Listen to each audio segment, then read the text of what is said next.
चलो एवरीवन ध्यान से देखिएगा, magnetic dipole moment of a revolving electron हम लोग समझने जा रहे हैं और इसका छोटा सा एक रूप समझेंगे, करंट वगैरह कैसे निकलता है। साथ ही साथ इस पे बेस्ड एक क्वेश्चन भी करेंगे ताकि हमारा डाउट क्लियर हो जाए।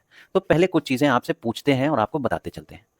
आपको याद होगा कि अगर कोई पार्टिकल किसी चीज़, किसी कॉमन रेडियस के चारों तरफ घूमती रहे, तो वो पहला चक्कर अगर लगाती है, अगर वो इसी जगह से शुरू करती है ए पॉइंट से और घूम के वापस ए पे आ जाती है, तो उसने कितना डिस्टेंस तय किया।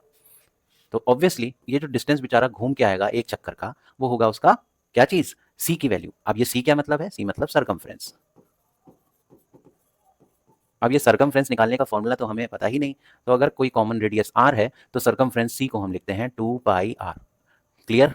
ठीक, ये बेसिकली एक प्रकार का क्या हो गया, ये हो गया डिस्टेंस। क्या हो गया, डिस्टेंस। ठीक, अगर इस डिस्टेंस को कवर करने में किसी चीज ने टी टाइम लिया, कितना टाइम लिया, टी टाइम लिया अगर इसने, तो उसकी वेलोसिटी कैसे निकालेंगे, उसकी वेलोसिटी कैसे निकालेंगे। द क्वेश्चन अराइजेस कि अगर कोई चीज है किसी सर्कुलर लूप में चारों तरफ घूम के एक चक्कर पूरा करती है, तो उसने कितना डिस्टेंस कवर किया, 2 पाई आर डिस्टेंस कवर किया। मान लेते हैं 2 पाई आर डिस्टेंस कवर करने में उसको टाइम लगा टी सेकंड का, तो उसकी वेलोसिटी कैसे निकालेंगे। अब वेलोसिटी देखो बहुत जरूरी चीज है, अभी आएंगे क्यों निकालेंगे। तो हम अगर वेलोसिटी को वी मान लें, कितना मान लें, वी, तो हम फॉर्मूला लगाएंगे वेलोसिटी स्पीड के टर्म्स में अगर देखें तो स्पीड इक्वल्स टू क्या होता है, डिस्टेंस अपॉन टाइम, यानी वेलोसिटी की वैल्यू हो जाएगी डिस्टेंस अपॉन टाइम। क्लियर? अच्छा, यहाँ पे डिस्टेंस कितना कवर हुआ था भाई, डिस्टेंस था 2 पाई आर, ये 2 पाई आर डिस्टेंस कवर किया था, टाइम था capital T, so this would be the value of V. So we have v equals to 2 pi R upon T. ये चीज याद रखिएगा, ये v हमारी वेलोसिटी आई है, 2 पाई आर डिस्टेंस कवर करने पे अगर t टाइम लग रहा है तो ये वेलोसिटी निकल के आई है। ठीक, इतनी चीज क्लियर हो गई। अब एक केस हम लेते हैं। हमें पता है कि करंट जो है, करंट, अच्छा खासा करंट हम लोग ने क्लास 10th में भी पढ़ा था कि ये करंट को हम आई नाम के सिंबल से डिनोट करते हैं। ठीक, और करंट होता क्या है, करंट चार्जेस का फ्लो ही तो है। ठीक, तो इसको हम Q equal to I T, याद रखो अगर आपको, अगर चार्ज Q है तो Q equals to I into T निकल के आया था। कहाँ से निकल के आया था, करंट की डेफिनेशन से निकल के आया था कि करंट I की वैल्यू होती क्या है, मतलब चार्ज का फ्लो, उसका रेट Q अपॉन टी। और Q की जगह अगर हम, कुछ लोग Q ले लेते हैं, कुछ लोग इसी Q को E ले लेते हैं, तो हम यहाँ से अगर E लेंगे तो Q की जगह इरेज करके क्या लिख दें, E लिख दें, तो ई आई इक्वल्स टू क्या हो जाएगा, ई अपॉन टी। इसमें कोई दिक्कत, तो this is the value of E. ठीक, टी हमारा वही टाइम है, तो टी की जगह अगर हम कैपिटल टी लिख दें तो कोई प्रॉब्लम होगी, नहीं होगी। तो यहाँ से इस इक्वेशन से टी की वैल्यू को हम निकाल सकते हैं 2 पाई आर अपॉन वी, ये टी की वैल्यू निकल आई। तो अब सोचिए इस टी की जगह, यहाँ जो टी नीचे लिखा है इसकी जगह अगर हम ये लिख दें तो कैसा रहेगा, कोई दिक्कत नहीं ना। तो यहाँ से आई की वैल्यू क्या निकल के आएगी, I would be E upon T की वैल्यू कितनी थी, 2 पाई आर नीचे आ जाएगा, 2 पाई आर नीचे आ जाएगा और v कहाँ चला जाएगा, ऊपर चला जाएगा। v is the velocity. अब एक केस समझते हैं, एक्चुअली ये सब हम कर क्या रहे हैं, हम कर ये रहे हैं कि अगर कोई इलेक्ट्रॉन कंसिडर करें, मान लेते हैं कि कोई इलेक्ट्रॉन है जो कि नेगेटिवली चार्ज पार्टिकल है, ऑब्वियसली हमें पता है, और वो एक पॉजिटिवली चार्ज न्यूक्लियस के चारों तरफ रिवॉल्व करता है। ठीक, बेचारा अच्छा खासा गोल गोल घूम रहा होता है, तो उसके चारों तरफ घूमने की वजह से वो मोशन कहलाता है यूनिफॉर्म सर्कुलर मोशन। ठीक, और वो यूनिफॉर्म सर्कुलर मोशन इक्विवेलेंट किसके हो जाता है, वो जो चारों तरफ घूम रहा होता है ना, एक लूप में बार बार रिपीट हो रहा होता है, एक कॉन्टिन्यूअस मोशन में, तो उस मोशन की वजह से उसका एक करंट, क्योंकि देखो इलेक्ट्रॉन एक चार्ज पार्टिकल है, और जब भी कोई चार्ज जैसे ही मूव करता है वो क्या बन जाता है, करंट बन जाता है, तो वो करंट का एक लूप बनाने लगता है, और जिसकी वजह से उसके ऊपर एक ऐसी ताकत आ जाती है कि वो डाइपोल मोमेंट भी बनाने लगता है। तो यानी कि यहीं से dipole moment I into A generate हुआ। डाइपोल मोमेंट की वैल्यू कितनी हो जाएगी, M equals to I into A, यहाँ से यही शुरुआत हो जाती है। ठीक है, तो अब होगा क्या, बेसिकली यहाँ पे हमने निकाल लिया है उस चार्ज पार्टिकल इलेक्ट्रॉन जिसका चार्ज ई है, उसके गोल गोल घूमने से उसका जो डिस्टेंस एक चक्कर में उसने कवर किया वो 2 पाई आर है, और उसकी जो वेलोसिटी है वो v है। तो यहाँ से जो करंट बनेगा उसका एक्सप्रेशन ये निकलेगा, I equals to E V upon 2 pi R. इतना क्लियर? ठीक, इस पे बेस्ड एक न्यूमेरिकल अभी हम लोग करेंगे। अच्छा, अब बात करें कि हमारा जो ये है डाइपोल मोमेंट m की वैल्यू, ये कैसे इसके टर्म्स में कैसे निकालें, तो वो भी देखते हैं, थोड़ा सा ऊपर स्क्रॉल करते हैं। तो अब एक बात बताइए, कोई भी चीज़ एक सर्कुलर लूप में घूम रही होगी तो पक्की बात है सर्कल बनाएगी। सर्कल का कोई ना कोई रेडियस होगा, रेडियस मान लेते हैं आर है, तो उसका सर्कल का एरिया कितना हो जाएगा, सर्कल का एरिया हो जाएगा ऑब्वियसली पाई आर स्क्वायर। कितना हो जाएगा, पाई आर स्क्वायर। तो ये पाई आर स्क्वायर उठा के अगर हम यहाँ ए की वैल्यू रख दें तो हमें एम की वैल्यू निकलेगी I into pi R square. Any issues?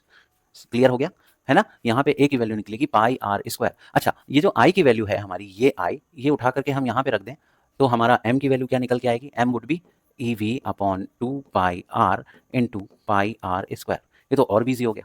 यहाँ से देखें कोई चीज़ कैंसिल आउट होती है, इस पाई से ये पाई कैंसिल आउट हुआ, एक आर से एक आर कैंसिल आउट हुआ, तो यानी कि एम की वैल्यू फाइनली हमारी आ जाएगी E V R upon two, है ना, E V R upon two, ये हमारी वैल्यू आएगी किसकी, एम की, ठीक है, मैग्नेटिक, हाँ मैग्नेटिक मोमेंट की वैल्यू हमारी ये निकल के आएगी E V R upon two. तो ये भी एक एक्सप्रेशन हो गया। अब इसके ऊपर बेस्ड एक न्यूमेरिकल करते हैं।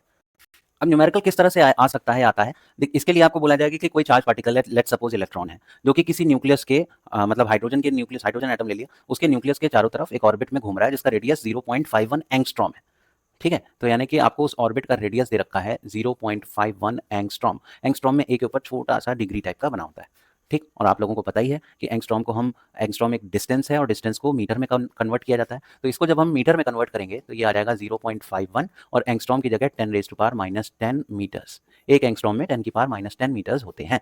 तो ये हमारा आ गया आर की वैल्यू, ठीक। कोई संदेह किसी प्रकार का। साथ ही साथ इसमें कह रहा है कि वो जो इलेक्ट्रॉन है बेचारा, जो एक ऑर्बिट के रेडियस जिसकी वैल्यू 0.51 एंगस्ट्रॉम है, इससे घूम रहा है और उसकी कुछ ना कुछ वेलोसिटी होगी। तो लेट सपोज उसकी वेलोसिटी जो है वो है 2 × 10⁻6 मीटर पर सेकंड। इस वेलोसिटी से बेचारा घूम रहा है। तो आपसे पूछ सकता है कि इसका करंट, मतलब इक्विवेलेंट करंट निकालिए, इलेक्ट्रॉन के ऑर्बिटल मोशन की वजह से इक्विवेलेंट करंट निकालिए। चलिए आई की वैल्यू हमें निकाल के दिखाइए। साथ ही साथ ये पूछ सकता है कि आप इसका मैग्नेटिक मोमेंट भी निकाल के दिखाइए। दोनों चीज़ें, मैग्नेटिक मोमेंट यानी एम की वैल्यू, दोनों निकालना। तो अभी हमारा ऊपर जो फॉर्मूला है वही हम इस्तेमाल करेंगे। तो हमें क्या क्या हम लोगों ने ऊपर किया था, हम लोगों ने निकाला था आई की वैल्यू, कैसे निकाली थी, ई वी अपॉन 2πr, यही थी।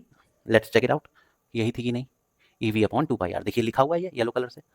तो हम इसकी वैल्यू लिखेंगे ई वी अपॉन 2πr। अब जो सारी वैल्यूज़ हैं वो हमें पुट करनी है भाई। एक इलेक्ट्रॉन की जो चार्ज होता है, ई की वैल्यू होती है, वो हमें पता है 1.6 × 10⁻⁻19 कूलाम्स होती है, ये लिख देंगे हम। अच्छा, वेलोसिटी दे रखी है इन्होंने कितनी, 2 × 10⁻, एक सेकंड थोड़ा सा नीचे करना पड़ेगा देखने के लिए, तो हाँ ये रखिए भाई, वेलोसिटी 2 × 10⁻6, ये वेलोसिटी आ गई। इसको डिवाइड कर देना है 2πr से, तो 2πr का मतलब है 2 × या तो पाई की वैल्यू 22/7 रखें या 3.14 रख दें। और आर की वैल्यू हमें कितनी दे रखी है, आर हमारा 0.51 × 10⁻⁻10, ये हो गया, ओह सॉरी, ये निकल आया। अब इसको जब हम सॉल्व करेंगे तो इसकी वैल्यू हमारी निकल के आएगी 10⁻⁻4 एम्पियर, चूंकि आई निकालना है एंड आई की यूनिट कितनी होती है एसआई, एम्पियर। तो 10⁻⁻4 एम्पियर हमारा आई निकाला है, देखा कितने आराम से निकाला है आई। दूसरा हमें निकालना है मैग्नेटिक मोमेंट निकालना है, एम की वैल्यू निकालनी है, इलेक्ट्रॉन से एसोसिएटेड कितना होगा मैग्नेटिक मोमेंट। तो इसको निकालने के लिए फिर वही फॉर्मूला हम निकालेंगे। तो एम की वैल्यू निकालने का फॉर्मूला क्या था, एम अभी हम लोगों ने ऊपर किया था ना शायद, ई वी आर अपॉन 2, रुकिए हम दिखा देते हैं, ई वी आर बाई 2, ये देखिए बॉक्स के अंदर लिखा है। तो एम की वैल्यू यहाँ पे हम पुट कर देंगे E V R divided by 2। अब इसमें हम सारी वैल्यूज को उठा के रख देंगे। तो पहले तो हम ई की वैल्यू रखें, ई मतलब इलेक्ट्रॉन का चार्ज, यानी 1.6 × 10⁻⁻19 कूलम। वेलोसिटी कितनी दे रखी है हमें, वेलोसिटी दे रखी है 2 × 10⁻,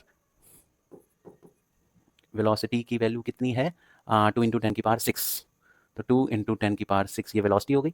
ई वी, अब आर की वैल्यू हमें रखनी है, तो आर की वैल्यू भी हम रखेंगे, आर कितना है, आर की वैल्यू है 0.51 × 10⁻⁻10, ठीक। अब इसको हमें डिवाइड किससे कर देना है, 2 से डिवाइड कर देना है। तो जब हम इसको 2 से डिवाइड करेंगे तो आंसर देखिएगा आना चाहिए 8.16 × 10⁻25, ये निकल के आया एम की वैल्यू, ठीक है। ये एम की वैल्यू हमारी ये निकल के आएगी। अच्छा, यूनिट कितनी होती है, तो यूनिट हमारी याद रखिएगा एम की होती है एम्पियर मीटर स्क्वायर। तो कैसा रहा, इस तरह के क्वेश्चंस को इसी तरह से किया जाता है। कहाँ से ये वैल्यू आई है, इनका हमने आपको डेरिवेशन भी बता दिया, साथ ही साथ इसका न्यूमेरिकल करेंगे कैसे वो भी हम लोग ने सीख लिया। आई होप आपको इससे बहुत सारी हेल्प मिलेगी अगले क्वेश्चंस को करने में।